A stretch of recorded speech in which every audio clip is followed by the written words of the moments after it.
और माँ भगवती इस जब चराचर जगत को उत्पन्न करती है अपने खेलने के लिए उत्पन्न करती है। या क्रीडनम या पराख्या। और हम मूर्ख क्या करते हैं, यहाँ पर आके इसको अपना समझ बैठते हैं। इसको क्या करते हैं कि अपना समझ बैठते हैं कि यह मेरा है। ये हमारी मूर्खता है ना। ये माँ भगवती इसका खेलने के लिए जो है इस चराचर जगत को उत्पन्न करती है, ब्रह्मा विष्णु महेश को प्रकट करती है, तीनों को काम सौंपती है। और हम मूर्ख यहाँ आके सोचते हैं ये तो मेरा। एक हाथ किसी ने जो घास काट लिया उसको जो तलवार से काटने के लिए खड़े हो जाते हैं। किसी ने एक हाथ आपका ले लिया तो मारने के लिए खड़े हो जाते हैं। आप जैसे लाखों चले गए, आप जैसे लाखों चले गए, लाखों आ गए, लाखों ने और आना है, कोई नहीं ले पाया। जितना है उतना वहीं पर रहेगा। ये हमारी मूर्खता है। जिस परमात्मा ने, जिस पराशक्ति ने जो है अपने लिए क्रीड़ा क्षेत्र बनाया है, उस क्रीड़ा क्षेत्र को हम अपना समझ बैठते हैं।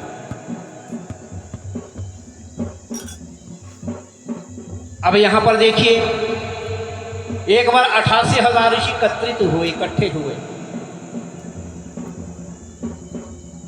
और सीधे ब्रह्मा जी के पास चले गए।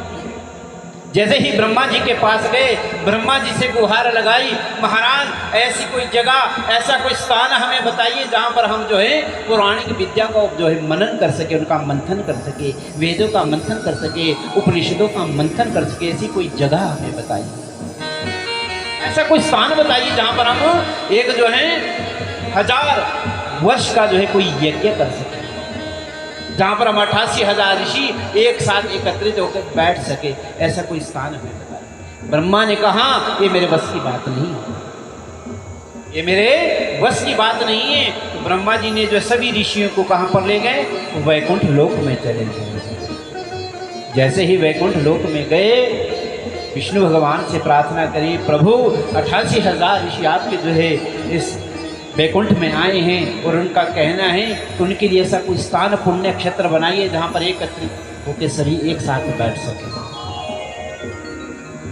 उसी समय भगवान ने अपना जो है सुदर्शन चक्र हाथ से निकाला और वही सुदर्शन चक्र जाके नैमिषारण्य में पहुंच गया। जैसे ही नैमिषारण्य में जो है वो चक्कर पहुंचा तो उस चक्कर ने जो है 88,000 ऋषियों के जो है बैठने की व्यवस्था चक्कर ने साफ कर दिया। अब देखिए नैमिषारण्य उसको क्यों कहते हैं? नेमी बोलते हैं संस्कृत में किल को। काय को? नेमी बोलते हैं किल, प्रेग जानते हैं ना सभी, किल उसको। परंतु यहाँ पर नेमी का अर्थ है सुदर्शन चक्र। अरण्य का मतलब होता है जंगल। अरण्य का मतलब क्या? जंगल।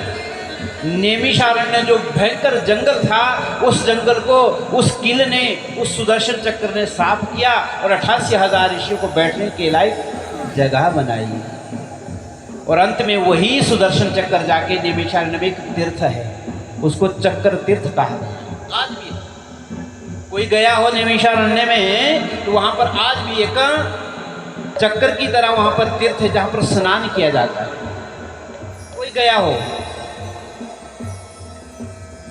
तो जो है सुदर्शन चक्र उसमें लुप्त हो गए। और उसी पुण्य क्षेत्र में जाकर सभी 88,000 ऋषि बैठ गए और उन्होंने 10,000 वर्षों तक चलने वाला एक यज्ञ किया। एक दिन का नहीं, 2 दिन का नहीं, 10,000 वर्षों तक चलने वाला एक यज्ञ की जो है योजना बनाई। अब कैसी योजना बनाई, कैसे यज्ञ किया जाए, कैसे दिन पुराणों की विद्या को हम सुने, कौन हमें सुनाए, ये विचार ही कर रहे थे। तो उसी समय व्यास महाराज जी के शिष्य सूत महाराज जी का आगमन हुआ। बोली सूत महाराज की जय। अब है आपने सत्यनारायण की कथा में भी सुना होगा, शौनक आदि 88,000 ऋषि। सुना है कि नहीं? तो अगर घर में सत्यनारायण की कथा कोई करवाता है तो उसमें शब्द आता है सूत हुआ चाह। शौनक आदि 88,000 ऋषि वही है, उन्होंने यज्ञ किया। और सूत महाराज जी व्यास जी के सबसे लाडले शिष्य हैं। और सूत महाराज की उम्र है 20 वर्ष की। और जो उनके सामने ऋषि बैठे हुए हैं ना, कोई 1000 वर्ष के हैं, कोई 1 लाख वर्ष के हैं, कोई 100 वर्ष का है। सूत महाराज जी का आगमन हुआ, व्यासपीठ लगी है, 88,000 ऋषि अपने आसन पर खड़े हो। जैसे ही खड़े हुए सूत महाराज जी ने जो है कहा, महाराज ये आप लोग क्या करते हैं? आप लोग जो इतने विद्वान हो, इतने मुझसे बड़े हो, कृपा करके अपने स्थान पर बैठ जाए। इतना आदर, इतना सम्मान हमें क्यों दे रहे हैं? तब एक 88,000 ऋषि में शौनक सबसे बड़े ऋषि है। उन शौनक महाराज जी ने सूत महाराज जी से कहा, बल वृद्धा ज्ञान वृद्धा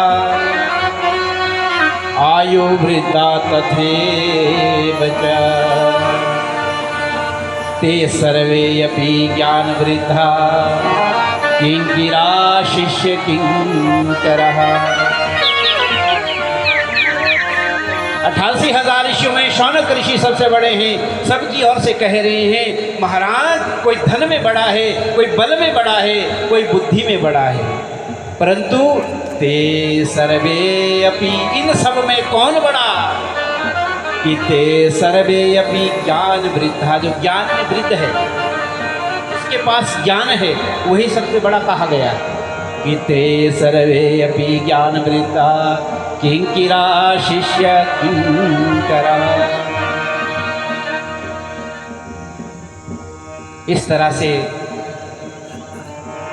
सूत महाराज जी को शौनक महाराज जी ने कहा। और देखिए, जब हम किसी साधु, किसी संत के पास जाए तो आलतू फालतू का प्रश्न नहीं करना चाहिए। तो बोले क्या करें? कोई साधु के पास जाता है, मंदिर में ही चला जाता है, मंदिर में कहते हैं, ये मैया मेरे पोता हो जाए, मेरे पोती हो जाए, मेरे पोते की नौकरी लग जाए, मेरे पोते की शादी हो जाए। जो माँ, जो प्रभु हमें स्वयं देने वाला होता है, वही जाके मंदिर में मांगते हैं। कोई साधु संतों से मांगते हैं, जो हमें स्वयं प्राप्त नहीं होता हम कभी नहीं मांगते। स्वयं हमें भक्ति प्राप्ति नहीं होती। किसी मंदिर में जाओ, किसी साधु के पास जाओ, किसी संत के पास जाओ, तो बस एक ही प्रार्थना करें कि हमारी जो है सद्गति कैसे हो, हमारे मन में जो है भक्ति कैसे उत्पन्न हो। एक बार आपके मन में भक्ति उत्पन्न हो गई तो सब कुछ, पोता भी हो जाएगा, पोती भी हो जाएगी, नौकरी भी लग जाएगी, विवाह भी हो जाएगा, परंतु एक बार भक्ति प्राप्ति हो जाएगी।